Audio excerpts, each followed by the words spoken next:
Welcome to news wise. मैं हूं आरिफा नूर। आज प्रोग्राम में सबसे पहले हम बात करेंगे सियासी सूरत हाल पर। मईशत की हालत तो जैसे है ही सही, और उसके ऊपर अब हमें बताया जा रहा है निगरान हुकूमत की तरफ से कि वो बहुत तैयारी कर रहे हैं, बहुत काम कर रहे हैं। जो बहुत अरसे से ड्यू थे कुछ स्ट्रक्चरल रिफॉर्म्स वो भी होंगे।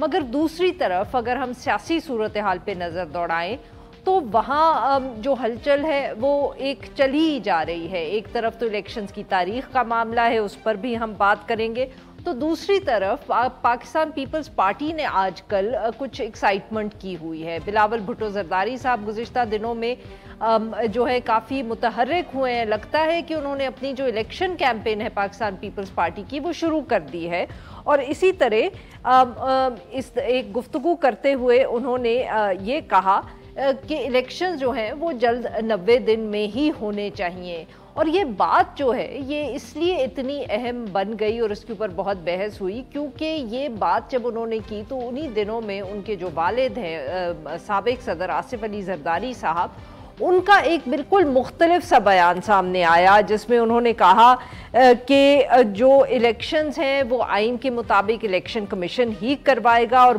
मरदमशुमारी के बाद जो नई हल्का बंदियां हैं वो हो जाए तो इलेक्शंस होने चाहिए।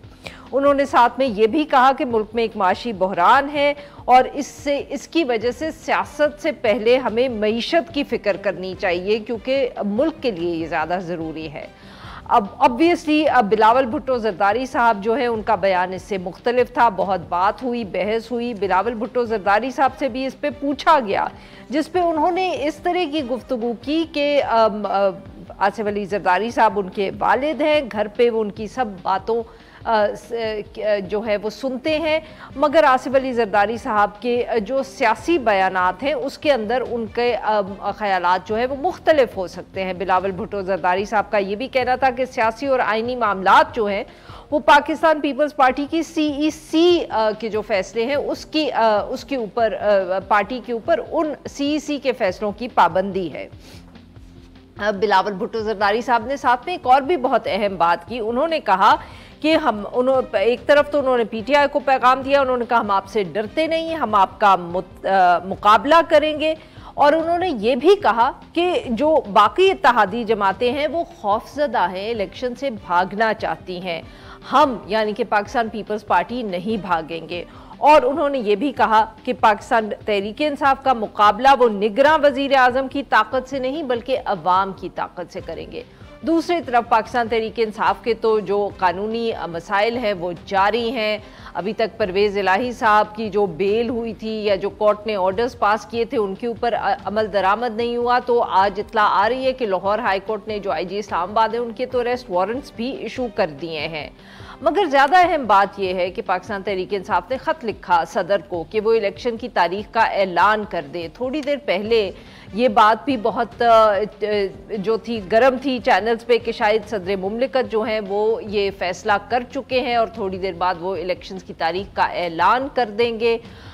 मगर फिर ज़राए से जो सदर प्रेसिडेंट्स ऑफिस है वहाँ से ये बात सामने आई है कि अभी सदर साहब जो है उनकी कंसल्टेशंस जारी हैं, उन्होंने कोई हतमी फ़ैसला नहीं किया।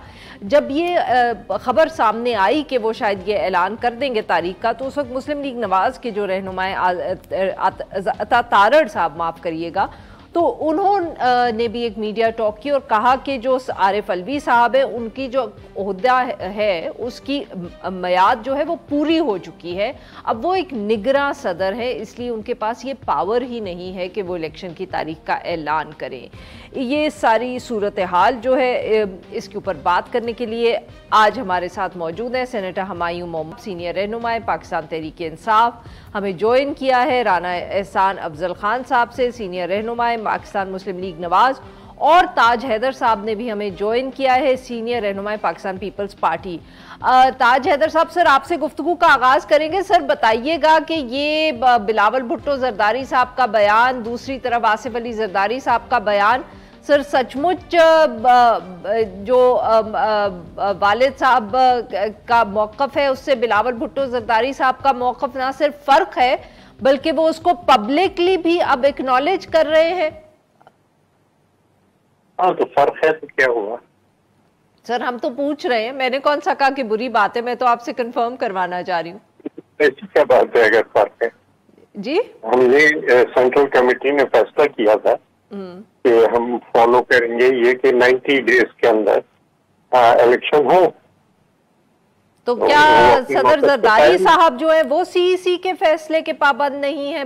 بلاول بھٹو زرداری صاحب ہیں، ان کی ایک حیثیت ہے سربراہ کی، اور وہ اپنی اوپینین رکھتے ہیں اور یہ بھی اختیار رکھتے ہیں کہ وہ اپنی اوپینین کا پبلک میں اپنے ذکر کریں. صحیح. تو لیکن یہ کہ زرداری صاحب بہت دور اندیش آدمی ہیں اور ہمیں یہ ان کی بہت سخت ضرورت ہے اس وقت. دور اندیشی ان کی، وہ پہلا موو لینے سے پہلے اگلے 3-4 موو سوچ کے پھر آگے بات کرتے ہیں. اور تو سر اتنی آپ تعریف اگر زرداری صاحب کی کر رہے ہیں اور ان کی دور اندیشی کی کر رہے ہیں، تو پھر کیا اس سے ہم یہ سمجھیں کہ بلاول بھٹو زرداری صاحب جو ہیں وہ ابھی ان کی جو بات ہے وہ اتنی سینسیبل نہیں ہے، کیونکہ ان کو معلوم نہیں ہے کہ آگے کیا ہو رہا ہے؟ جی دیکھو نا، مشورے سے کام ہوتا ہے، ایسا تو نہیں ہوتا نا کہ جی میری مرضی یا آپ کی مرضی، پورا مشورہ ہوتا ہے. اور ایک 60-70 آدمی بیٹھتے ہیں سینٹرل کمیٹی کے، اور اس میں بہت ساری اوپینینز آتی ہیں، بہت ساری کانفلکٹنگ اوپینینز آتی ہیں. نہیں سر، اور اس کے بعد کوئی اس کے بعد معاف کریے گا سر آپ کی بات کاٹ رہی ہوں، بٹ میں سمجھ یہ نہیں پا رہی کہ اگر سی ای سی کا فیصلہ ہو گیا تو اب سی ای سی کا فیصلہ تھا 90 دن میں الیکشنز ہونے ہیں، اب اس کے بعد اگر زرداری صاحب ایک اور بات کر رہے ہیں مگر ساتھ میں آپ یہ بھی کہہ رہے ہیں وہ دور اندیش ہیں، تو سر پھر ہم کیا سمجھیں پارٹی کا موقف کیا ہے؟ نہیں، آپ ایسا کیجئے، یہ کانسٹیٹیوشنل پیٹیشن کر دیجئے ہمارے خلاف. یہ اگر ایک اوپینین کا پبلکلی اظہار ہو گیا جو اس سے مختلف ہے کہ جو سی ای سی نے جیتی، ٹھیک ہے سر، کون سی قیامت آ گئی کہ پورا آج میں آپ کے اخبار میں دیکھ رہا تھا 6 کالم کی ہیڈ لائن اور پورے ایک پتہ نہیں کیا کیا اس میں لکھا ہوا تھا.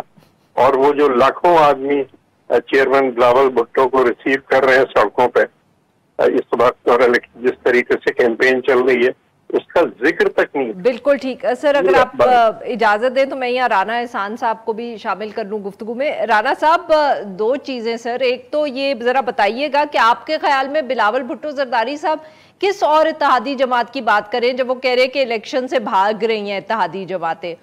اور سر دوسرا یہ بتائیے گا کہ پاکستان پیپلز پارٹی نے الیکشن کیمپین شروع کر دی، پاکستان تحریک انصاف تو جیل میں ہے، وہ کچھ کر نہیں سکتی، آپ لوگوں کو تو لگتا ہے کوئی دلچسپی نہیں ہے کہ الیکشن آنے والا ہے، کوئی ایکٹیویٹی نہیں نظر آ رہی، لیڈرشپ ہی ملک سے باہر ہے؟ دیکھیں، یہ میرے خیال سے سیاسی نعرہ زیادہ ہے کہ 90 دن میں الیکشن جو ہیں ہو جائیں. کوئی عنصر نظر نہیں آ رہا ہے کہ 90 دنوں میں الیکشن ہونے جا رہے ہیں. اب تو 60 دن سے بھی کم دن رہ گئے ہیں 90 دن مکمل ہونے میں.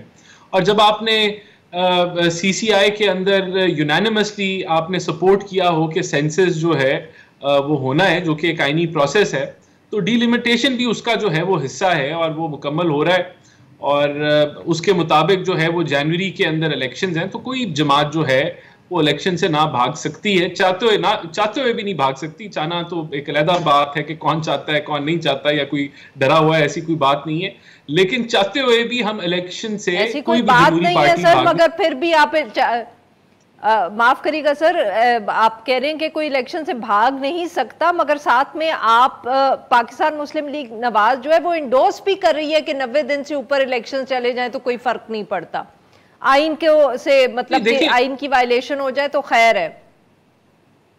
آئین کی وائلیشن نہیں ہو رہی نا، بات یہی تو ہے کہ آئین کی وائلیشن نہیں ہو رہی، کیونکہ سینسس بھی ایک آئینی پروسیس ہے اور اس کا جو پروسیس ہے وہ الیکشن کمیشن نے مکمل کرنا ہے. میں یہ ضرور یہاں کہوں گا کہ میں سمجھتا ہوں اگر الیکشن کمیشن الیکشن کی ڈیٹ دے دے، یعنی کہ جنوری کی آپ دے دیں، فیبرری کے سٹارٹ میں دے دیں، تو یہ جو ابہام ہے، یہ کنفیوژن ہے، یہ جو نعرے بازی ہے، یہ سارا کچھ ختم ہو جائے گا اور پوری قوم کو کلیئرٹی مل جائے گی کہ کب الیکشنز ہیں. یہ میں سمجھتا ہوں کہ الیکشن کمیشن کو جلد تاکہ ذرا کلیئرٹی آ جائے. बिल्कुल ठीक। सेनेटर साहब, सर आप लोगों ने तो खत लिख दी है सदर साहब को, व्हाट्सएप पे मैसेज ही भेज देते, खत लिखने की क्या जरूरत थी? अभी I am sure some of you are in touch with Arif Alvi साहब ऑन फोन। बिस्मिल्लाहिर्रहमानिर्रहीम, आई एम श्योर व्हाट्सएप भी गए होंगे, लेकिन खत was a more official thing, यानी कि व्हाट्सएप पे उन्होंने आप लोगों को अहमियत नहीं दी तो इसलिए आप लोगों ने खत लिख दिया है। मैं ऑन अ लाइटर नोट कर रहा था। लेकिन देखिए इस तरह है कि अगर आप इस वक्त सामने रखें तो आपके पास एक तरफ आइन है और एक तरफ लॉ है, ठीक है। आइन कहता है आर्टिकल 48(5) कि सदर इज एम्पावर्ड, आइन ये कहता है। जो एक्ट है, इलेक्शन एक्ट है, वो कहता है कि पहले सदर के पास था डेट अनाउंसमेंट का, अब वो आपने दे दिया इलेक्शन कमीशन को डेट अनाउंसमेंट का। अब बात आई है अनाउंसमेंट ऑफ द डेट। अगर आप कॉन्स्टिट्यूशन के लिहाज से चलते हैं तो प्रेसिडेंट है, लॉ के लिहाज से चलते हैं तो इलेक्शन कमीशन है। लेकिन सर तीसरी भी एक चीज है ना, तीसरी कोई चीज नहीं है, देयर इज नो थर्ड चीज है। उन्होंने तारीख पंजाब की भी दी थी, कुछ नहीं हुआ। इसका मतलब ये है जब आप रियलिटी समझते हैं तो फिर आप रियलिटी पे रहें, फिर आप आइन की क्या बात कर रहे हैं? Then why are we even mentioning आइन? हम फिर आइन की बात क्यों करते हैं? फिर आइन को छोड़े फेंके फिर रियलिटी में करते हैं। फिर रियलिटी इसी तरह है कि जो ताकतवर है, जो चीजें वो करता रहे, फिर उसकी बात जरूरत क्या है फिर आइन की? फिर आइन को फेंक के सब कुछ करे, मर्जी है जो मर्जी करे। लेकिन अगर आप वो करते हैं, इवन इलेक्शन कमीशन जो डेट अनाउंस करता है उसको इख्तियार डेट अनाउंसमेंट की हो सकती है, लेकिन वो 90 दिन से बाहर नहीं हो सकती है। रही बात आपने की है जो मैं भी सुन रहा था अता तारड़ साहब को, अता तारड़ साहब कह रहे थे कि ये अभी निगरान प्रेसिडेंट है। मेरे ख्याल में अगर कोई लॉयर हो और वो इस किस्म की बात करे तो मेरे जैसा आदमी सिर्फ यही अखज़ कर सकता है बहुत नालायक लॉयर है। क्यों? अगर आप आर्टिकल 44 पढ़े उसमें क्लियरली मेंशन है कि द टेन्योर कंटिन्यू करता रहेगा जब तक अगला प्रेसिडेंट इलेक्ट होकर नहीं आ जाता। इसमें कोई निगरान प्रेसिडेंट का जिक्र ही नहीं है। तो अगर आप फज करना चाहते हैं अपने आइन को और आप एक गलत लोगों को तासुर देना चाहते हैं तो इसमें कोई शक नहीं है अता तारड़ उसमें बहुत बदरजा कमाल हैसियत रखते हैं। बिल्कुल ठीक। जी नाज़रीन, यहाँ पे लेते हैं हम एक छोटा सा break, will be right back और हम अपनों से गुफ्तगू जारी रखेंगे। स्टे विद अस।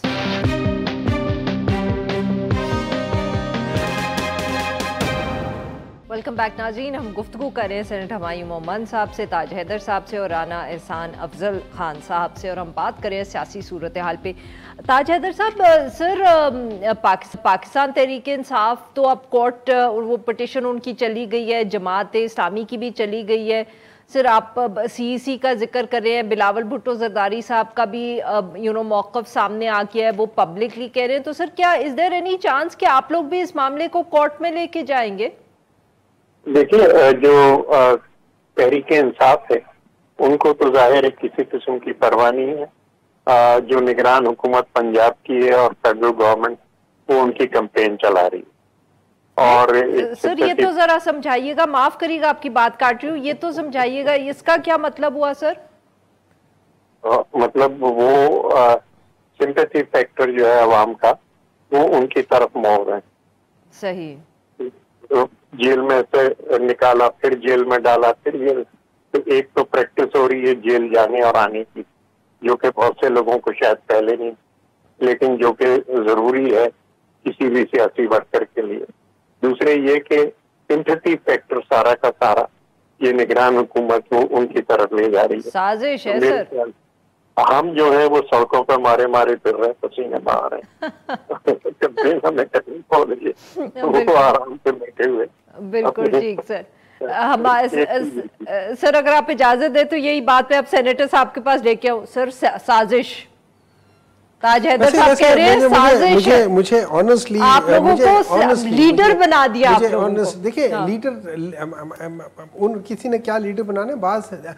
अगर आप कभी जिन लोगों ने इमरान खान के इर्द गिर्द वो रहे हैं ना या किसी जगह पे रहे हैं, उन सबको पता है कि उसकी पर्सनालिटी इतनी डोमिनेटिंग है। वो there are certain people they are born leaders, there are certain people जिनके ऊपर आप लीडरशिप थ्रस्ट करते हो वो फिर भी नहीं बन पाते। परवेज इलाही साहब इतने मकबूल हो गए हैं जब से ताज हैदर साहब बात बिल्कुल ठीक करें, आप समझे उनकी बात। परवेज इलाही साहब बड़े अरसे से एक मंजे हुए सियासतदान, जैसे یہ آصف علی زرداری صاحب کا، جیسے آصف علی زرداری صاحب کے بارے میں لوگ کہتے ہیں نا کہ وہ بڑے منجے ہوئے سیاستدان ہیں اور چیزیں بڑے کیلکولیٹ کر کے کرتے ہیں، اسی طریقے سے لوگ چودھری برادران کے بارے میں بھی یہی کہتے ہیں کہ یہ بڑے منجے ہوئے ہیں اور یہ بڑے کیلکولیٹ کر کے کرتے ہیں. انہوں نے بھی کیلکولیٹ کر کے دیکھا ہے کہ اس ملک کے لیے سب سے امپورٹنٹ چیز یہی ہے کہ پاکستان تحریک انصاف از دا رائٹ تھنگ. رہی بات جو آپ نے شروع میں بتائی تھی نا کہ وہ بلاول بھٹو صاحب نے کہا تھا کہ ہم ڈرتے نہیں ہیں، نارملی سائیکولوجیکلی ایک یہ ایلیمنٹ ہوتا ہے جب آپ کہتے ہیں نا میں آپ ان سے نہیں ڈرتا اور ہم ان سے مقابلہ کریں گے، وہ ایک خوف ہوتا ہے، ایک ڈر ہوتا ہے. خوف ہوتا ہے جس کی کوئی بیسس نہیں ہوتی ہے، ڈر ہوتا ہے جس کی بیسس ہے. ان کو ڈر اس لیے ہے کہ انہوں نے استور میں دیکھ لیا کہ کیا حشر ہوا ہے ان لوگوں کے ساتھ. اور مزے کی بات یہ ہے کہ استور میں آپ الیکشن کمیشن کی بائسزم دیکھیں کہ انہوں نے یہ 2 دن ہو گئے، انہوں نے ابھی تک اناؤنس نہیں کیا رزلٹ. یہ رانا صاحب سر آپ لوگ ڈر رہے ہیں اسی لیے وجہ سے سر شہباز شریف صاحب بھی لندن چلے گئے، نواز شریف صاحب کی تو تاریخ پہ کسی کو یقین نہیں ہو رہا، چھوٹے بھائی بھی چلے گئے سر، انہوں نے واپس نہیں آنا. یہ جو تاج صاحب کہہ رہے ہیں کہ ہم گرمی میں سڑکوں پہ پھر رہے ہیں، آپ لوگ کب پھریں گے؟ جو ہے حلقوں میں جا رہی ہے، میں ڈیلی اپنے حلقے میں جا رہا ہوں. مریم نواز یہاں موجود ہیں، وہ سندھ کی تنظیم کو مکمل کر رہے ہیں، پنجاب کی تنظیم پہ کام ہو رہا ہے، KPK کی تنظیم پہ کام ہو رہا ہے. پوری جماعت ایز اے ہول الیکشن کی تیاریوں برا نہ مانے نا آپ sir, that's not you avoiding my question sir. Khawaja Asif صاحب، احسن اقبال صاحب دونوں کہہ چکے ہیں سر کہ اب شہباز شریف صاحب کو تو واپس آ جانا چاہیے اور نواز شریف صاحب تو جب آئیں گے سو آئیں گے. سر اب یہ تو آپ لوگ حلقوں میں جا رہے ہیں بالکل ٹھیک ہے، بٹ کیمپین تو سر پارٹی کا ہیڈ چلاتا ہے نا. ڈیفینیٹلی، اور شہباز صاحب جو ہیں جو میری نالج میں ہے کہ وہ 1 آدھے ہفتے میں واپس آ رہے ہیں، وہ تو اسی مہینے میں جو ہے وہ چند دنوں کے بعد واپس آ جائیں گے. اور میاں صاحب کا بھی اکتوبر کے اندر ہم پورے سگنلز ہیں کہ وہ اکتوبر میں آ رہے ہیں، اس کی بھی میسیجنگ پارٹی لیول پہ ہو چکی ہے. تو بہت یہ ہماری بھی کیمپین سٹارٹ ہے اور ہماری لیڈرشپ جو ہے بارے انشاءاللہ آنے والے چند دنوں کے اندر پاکستان میں موجود ہوگی. تو ایسی تو کوئی بات نہیں ہے، یہاں we are prepared for election اور ہماری تیاریاں چل رہی ہیں. اچھا تیاریاں چل رہی ہیں. تاج حیدر صاحب سر آپ کو لگتا ہے کہ پاکستان تحریک انصاف کو سر الیکشن میں حصہ لینے کی اجازت ہوگی؟ ان کے چیئرمین جو ہے وہ جیل سے نکل آئیں گے الیکشن سے پہلے، اور کیا آپ کے خیال میں ان کو یہ ہونی چاہیے فریڈم؟ دیکھیے نہیں، بالکل ہونی چاہیے. مطلب یہ کہ ہم کبھی کسی سیاسی جماعت پہ بین نہیں چاہتے، اور جب لگا ہے بین تو وہ دوسرے نام سے وہ آ جاتی ہے سامنے. یہ تمام چیزیں جو ہیں وہ کسی بھی سیاسی جماعت کو مضبوط کرتی ہیں، اور نگران حکومت اس وقت یہی کر رہی ہے کہ وہ ان کو مضبوط کر رہی ہے. بہرحال جیسا کہ ہم نے کہا کہ ہماری اتحاد کی سیاست ہے، پالیٹکس آف یونٹی. اور میں پھر تھوڑا سا ہٹ گیا تھا مین بات سے، جو بلاول بار بار کہہ رہے ہیں اپنے کہ اس وقت مقابلہ ہمارا غربت سے ہے، بے روزگاری سے ہے، مہنگائی سے ہے. اور پچھلے 3 سال سے ہم اس پہ کام کر رہے تھے، اور سینیٹر محمد صاحب تشریف رکھتے تھے سینٹ میں. اس دفعہ تو مجھے بجٹ پہ بات کرنے کا موقع نہیں دیا. وہ چیئرمین صاحب کے پرس کا بل آ گیا تھا، جو پچھلی میری تقریر تھی کہ جو چھپوا کے تقسیم بھی ہوئی، اس کے اندر ساری جو بالکل صحیح. سر معاف کریے گا آپ کی بات کاٹ رہی ہوں، وقت بہت کم ہے میرے پاس. سینیٹر صاحب سر یہ بتائیے گا کہ آپ کے لوگ تو پارٹی ہر تیسرے دن کوئی نیا آدمی چھوڑ کے چلا جاتا ہے. اگلے دن اون عباس بپی صاحب نے کبھی ویڈیو سامنے آگے وہ ایک اور چیز ہے جو پارٹی چھوڑ کے جا رہا ہے. اگر کہیں اور جا کے جوائن کر رہا ہے دیٹ از رانگ، لیکن اگر وہ چھوڑ رہا ہے اور لیکن دیکھیں پرویز خٹک صاحب is now immaterial, trust me immaterial. بالکل وہ اپنی سیٹ نہیں جیتیں گے، وہ اپنی سیٹ نہیں جیتیں گے، وہ اپنی سیٹ نہیں جیتیں گے، وہ اپنی ساری سیٹیں ہاریں گے انشاءاللہ تعالیٰ. لگائیں شرط. اچھا رہی بات، تاج حیدر صاحب نے بہت صحیح کہا کہ یہ پچھلے 3-2.5-3 साल से ये लोग गुर्बत पे, बेरोज़गारी पे और महंगाई पे काम कर रहे थे, और 18 महीने जब ये आए, ये गुर्बत लेकर आए, ये महंगाई लेकर आए, बेरोज़गारी लेकर आए। इन्होंने जो काम किया था वो बदरजा कमाल अपना सर अंजाम दे दिया है। जब ये आए थे और आज जब ये गए हैं और ये कहते हैं कि निगरान हुकूमत ये कर रही है, निगरान हुकूमत एग्जैक्टली वही कर रही है जो ये लोग कर रहे थे। उन्होंने बल्कि एक काम ये जिस लिहाज से कर रहे थे, निगरान हुकूमत उससे भी ज्यादा करे। तो अगर ये रही बात पाकिस्तान तहरीक इंसाफ को ये स्ट्रॉन्ग कर रहे थे, पाकिस्तान तहरीक इंसाफ ऑब्वियसली स्ट्रॉन्ग होती जाएगी। आप जैसे जैसे किसी को वो ज्यादा वो करते ना, उसमें से गुजारते, वो स्ट्रॉन्ग होती जाती है। राणा साहब, आपने सुनी सेनेटर साहब की बात, हुकूमत, निगरान हुकूमत वही कर रही है जो आप लोग कर रहे थे। डॉलर, देखिए डॉलर, जो डॉलर मैं समझता हूँ ये, देखिए मैं समझता हूँ यहाँ तो एक प्रॉब्लम ये चल रहा है कि मावनत हो रही है जुडिशरी की तरफ से, जो है वो बड़ी सपोर्ट मिल रही है पीटीआई को और खान साहब को, और बड़े सीरियस एलिगेशंस इनके ऊपर हैं, लेकिन ऐसा लगता है कि ये काबिल कबूल नहीं है कि इनको जेल में रखा जाए और इनके ऊपर। तो खैर मामला यही है कि ये जमात तो तितर बितर हो चुकी है, मैं नहीं समझता ये मजबूत हो रही है, ये इस वक्त तितर बितर हो चुकी है। आप केपीके में इनका हाल देख लें, इनके पास कैंडिडेट्स नहीं है, पंजाब में कैंडिडेट्स नहीं है। एक आधे जगह पे अगर कोई रिजल्ट आ गया, आप उसको जनरलाइज नहीं कर सकते पूरे पाकिस्तान के लिए। तो मैं तो समझता हूं कि इस जमात, बहुत बहुत शुक्रिया हमारे 3 मेहमानों का, उन्होंने हमारे निकाला। नाज़रीन, यहाँ पे लेते हैं एक छोटा सा ब्रेक, और जब हम ब्रेक से वापस आएंगे तो हम G20 समिट की बात करेंगे। Stay with us.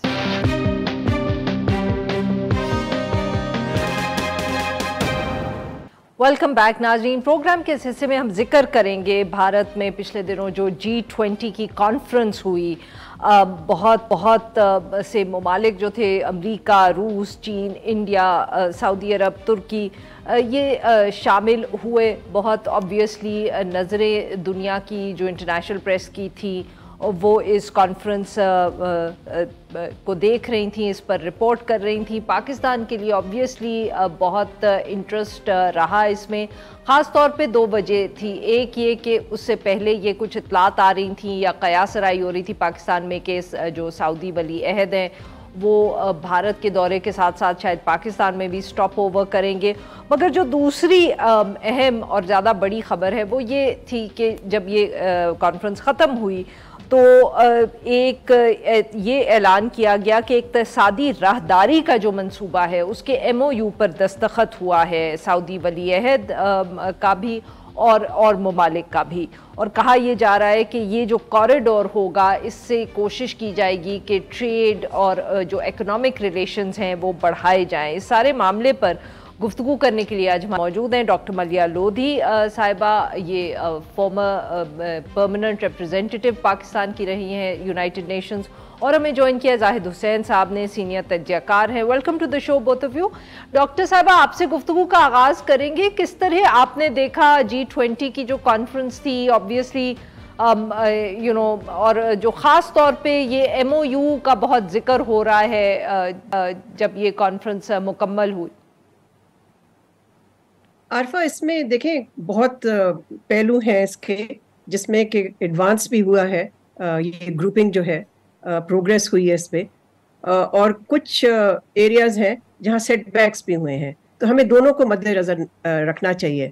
सेटबैक तो मैं ये कहूँगी कि प्रेसिडेंट शी का ना जाना वहाँ, चाइना के प्रेसिडेंट का ना जाना, और रूस के सदर का भी वहाँ ना जाना, मैं समझती हूँ कि एक तरह से इस समिट को इट डिमिनिश्ड द समिट। लेकिन इस समिट ने जो प्रोग्रेस की है वो ये है कि अफ्रीकन यूनियन को एडमिट किया, ये काफ़ी बड़ा स्टेप है G20 के लिए। देखें, G20 एक जियोपॉलिटिकल ग्रुपिंग नहीं है, वो एक इकोनॉमिक ग्रुपिंग है of the world's biggest economies.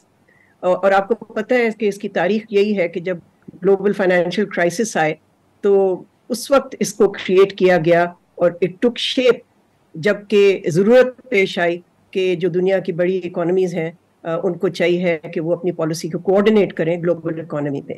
तो मेरा ख्याल है जो इस समिट के टेकअवेज हैं उनमें मैं 2-3 का जिक्र करूं।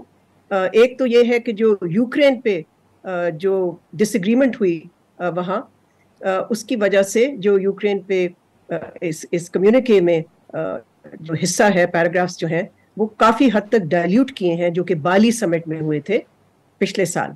और उसकी वजह यही है कि चीन, रूस, हिंदुस्तान और जो डेवलपिंग कंट्रीज़ हैं जो कि G20 के मेंबर्स हैं, they did not want to go along with outright condemnation of Russia. तो एक तो ये वेस्ट के लिए तो ये सेटबैक था. अब वो उस पे जो मर्जी मरहम पट्टी लगाएं और कहें कि नहीं नहीं इतना भी बुरा नहीं था, मगर इट वाज अ सेटबैक. दूसरा मैं समझती हूँ जो अहम चीज़ इसमें से निकली है वो अफ्रीकन यूनियन को एडमिट किए के अलावा वो है कि इन मुल्कों ने कमिट किया to reform of multilateral development banks like the IMF, the world bank etcetera. और ये भी मैं फिर कहना ज़रूरी समझती हूँ कि जाहिर है इंडियन सफारतकारी के लिए ये एक प्लस था. इंडिया को एक मौका मिला कि वो अपना ग्लोबल रोल एडवर्टाइज कर सकें और उसको शोकेस करें. लेकिन इसके साथ साथ एक लास्ट पॉइंट आरफा इस पे मैं ये कहूँगी कि इसके साथ साथ मेरा ख्याल है जो वेस्टर्न मीडिया की अटेंशन आई मोदी हुकूमत की जो अंदरून पॉलिसीज़ हैं और ये कि हिंदुस्तान में पॉवर्टी जिस हद तक है और किस तरह से उनकी हुकूमत ने छुपाने की कोशिश की जो वहाँ पर सूरत हाल है गरीब लोगों की, और जो मोदी की डिवाइसिव पोलराइजिंग पॉलिसीज हैं. तो एक तरह से आप कह सकते हैं कि उनको प्लस भी मिला, बिल्कुल, लेकिन ये माइनस भी था कि उनकी जो फॉल्ट लाइंस हैं इंडिया की, दे केम इनटू, वो हाईलाइट हो गए. हाँ जी, जाहिद साहब, सर आप इसको किस तरह देख रहे हैं? देखिए, दो तीन चीजें बहुत अहम है. ये बात सही है कि ये जो है ये ग्रुपिंग जो बनी है उसका मकसद यही था कि जो एक लिहाज से जो इक़्तिसादी उसको जो है कोऑपरेशन करने का एक जरिया थी, और ख़ास तौर पे उसका एक पस मंज़र था जिसकी अभी डॉक्टर मलिया लोधी ने बात की कि जो है जो 2008 का जो एक लिहाज से जो एक बुरान था, उसके बाद जो है ये चीज़ बन के आई ताकि जो है एक हद तक जो है जो ग्लोबल इकॉनमी है उसके लिए कोई राय अमल बनाया जाए. लेकिन ये तमाम चीज़ें जो है अब नज़र जो आती हैं हमें वो ओवर शेडो हो गई हैं. जो जियोपॉलिटिकल कॉन्फ्लिक्ट नज़र आता है हमें, उसका जो है असर हमें इसमें भी नज़र आता रहा. और ये बात जैसे थी कि जो है इसमें प्रेसिडेंट शी नहीं है, उसमें पुतिन भी नहीं आए, और ये सारी चीज़ें देखें जाए तो एक लिहाज से जिसने अब ये एक और जो है जो पीरियड है इस वक्त हम देखते हैं, एक तरफ तो रशिया का जो है यूक्रेन में जो वक्त कार्रवाई के बाद जो है खुद वेस्टर्न वर्ल्ड का एक लिहाज से जो है वो डिफेंस एक मुश्तरका डिफेंस भर के आया है. दूसरा जो है खुद चाइना और अमेरिका के दरमियान जो एक कशीदगी बढ़ती जा रही है, तो उसका शेडो हमें बहुत अच्छे से नज़र आता है इसमें. तो यही एक सवाल पैदा होता है कि जो मकासद थे इसके बनने के वो किस हद तक पूरा हो सकता है. मेरे ख्याल इसमें भी एक बात आती है. ठीक है, बहुत सारी चीज़ों में मुश्तरका बात भी आई. अगर आप उसको देखेंगे जो इस वक्त जो ज्वाइंट स्टेटमेंट जो निकला है उसमें बहुत सारे कंप्रोमाइजेस भी हुए हैं. एक तरफ से जो अमेरिका की कोशिश और दूसरे वेस्टर्न कंट्रीज की जो कोशिश थी कि उसमें यूक्रेन जो रशिया को एक लिहाज से जो है वो हमलावर बनाया जाए, जैसे कि पहले G7 कॉन्फ्रेंस में हो चुका था, लेकिन वो यहाँ पे नहीं हो सका है. तो मेरा ख्याल ये है कि जो मकासद है वो इसके इसलिए पूरे नहीं हो सकते हैं जिन मकसद के लिए बना था कि जो है जो उसमें इस वक्त जो एक कशीदगी नजर आती है, एक पूरे ग्लोबल ऑर्डर में तब्दीली जो नजर आती है, बिल्कुल वो हमें जो है इसकी जी जाहिद साहब माफ करिएगा, मुझे यहाँ ब्रेक लेना है. जी नाज़रीन, यहाँ पे लेंगे हम एक छोटा सा, हम ब्रेक से वापस आएंगे, अपने मेहमानों से गुफ्तगू जारी रखेंगे. Stay with us.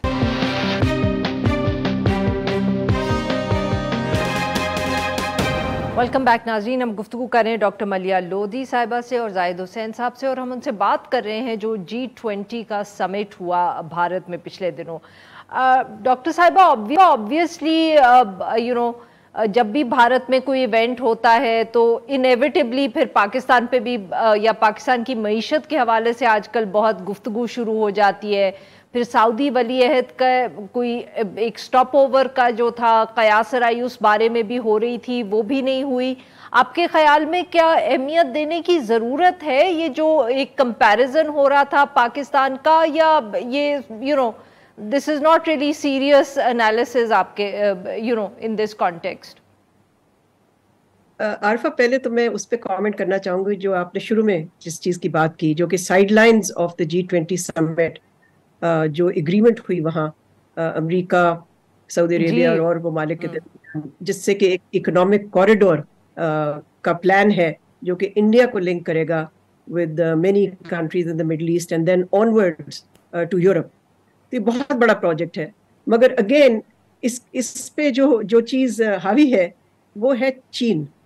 This is intended and aimed to be a counter to Belt and Road Initiative، جو کہ چین کا بہت بڑا انیشیٹو ہے جس کا آپ جانتے ہیں Pakistan is a part of it through CPEC. تو ایک تو یہ کہ جو اکنامک کوریڈور بن بھی رہا ہے اس کی it is being driven by geopolitical ambitions and interests. اور ہمیں ابھی یہ بھی نہیں پتا ہے کہ کوئی ڈیٹیل سامنے نہیں آئی کہ فنڈنگ اس کی کیسے ہوگی، یہ آگے کیسے چلے گا. تو ابھی تک تو دس از سم تھنگ آن پیپر.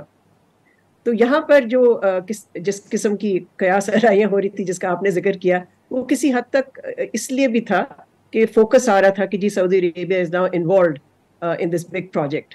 تو جب ہمیں پتہ ہی نہیں ہے کہ whether this project will ever get off the ground، میں نہیں سمجھتی کہ ہمیں اس طرح کے کمپیریزن میں جانا چاہیے.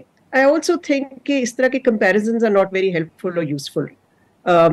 ہمیں صرف اپنی معیشت کو دیکھنا چاہیے اور اپنے جو ہمیں میجرز لینے چاہیے ہیں اس کو ٹھیک کرنے کے لیے ان کو دیکھنا چاہیے، نہ کہ ہم آگے پیچھے دیکھیں اور اپنے آپ کو کمپیئر کریں. اس لیے کہ دیکھیں یہ تو ایک حقیقت ہے کہ دنیا تو آگے چل رہی ہے لیکن ہم وہیں کے وہیں کھڑے ہیں، بلکہ کسی حد تک بیک سلائیڈنگ ہوئی ہے پاکستان میں. بیک سلائیڈنگ اکانومی پہ ہوئی ہے اور ہماری جمہوریت پہ بھی بیک سلائیڈنگ ہوئی ہے. تو ہمیں کسی طرح سے اپنے گھر کو we have to fix and put our house in order and not get into these comparisons because they are really not useful. بالکل صحیح. ڈاکٹر زاہد صاحب، یہی بات کہ یہ پھر موازنہ شاید کچھ یہ جو اس قسم کی قیاس آرائی تھی یا یہ پیرللز ڈرا ہو رہے تھے جیسے ڈاکٹر صاحبہ نے کہا، وہ شاید اگر میں پلینگ ڈیولز ایڈوکیٹ ہے کہ وہ شاید اس لیے بھی ہو رہے ہیں کیونکہ جیسے ڈاکٹر صاحبہ نے کہا اتنی بیک سلائیڈنگ ہو گئی، اتنی معیشت پہ کوئی پیرالیسس نظر آتا ہے کہ پھر لوگوں کو جو obviously پولرائزیشن بھی پاکستان میں تنقید کرنے کا موقع ملتا ہے. دیکھیں ہم مطلب اس کی اس وجہ سے ہم نہیں بات کر سکتے ہیں کہ چونکہ یہ پروجیکٹ بن رہا ہے یا جس پہ ایک حد تک ایک انڈرسٹینڈنگ ہوئی ہے 3 ممالک میں، سعودی عربیہ، ہندوستان اور امریکہ میں، ٹھیک ہے اس کے اپنے ایمبیشن موجود ہیں، لیکن یہ طریقہ کار جو ہے کہ ہم اس کا اپنے ساتھ موازنہ کریں یا ہم سمجھیں کہ وہ ہمارے لیے ایک مسئلہ ہے، وہ میرے خیال اس کی نوعیت ہی کم از کم دوسری مختلف ہے. ہماری طرح جہاں تک بات آتی ہے کہ بڑی افسوسناک صورتحال ہے، کیونکہ چند سال پہلے ایسا لگتا تھا کہ جو ہے ہم 24ویں معیشت تھی دنیا بھر میں، اور یہ امید کی جا رہی تھی کہ چند سالوں کے بعد ہم بھی جو ہے اس گروپنگ کے حصہ ہوں گے. لیکن آج جو صورتحال یہ نظر آتی ہے کہ آج ہماری اکانومی جو ہے تقریباً 45واں نمبر آتا ہے پوری دنیا کی اکانومی میں، اور یہ جو ہے وہ بجائے اس کے کہ ہم اس چیز کا کریں کہ ہندوستان میں کیا ہو رہا ہے، اصل چیز دیکھنے کی ہے کہ خود ہمارے ملک میں کیا ہو رہا ہے.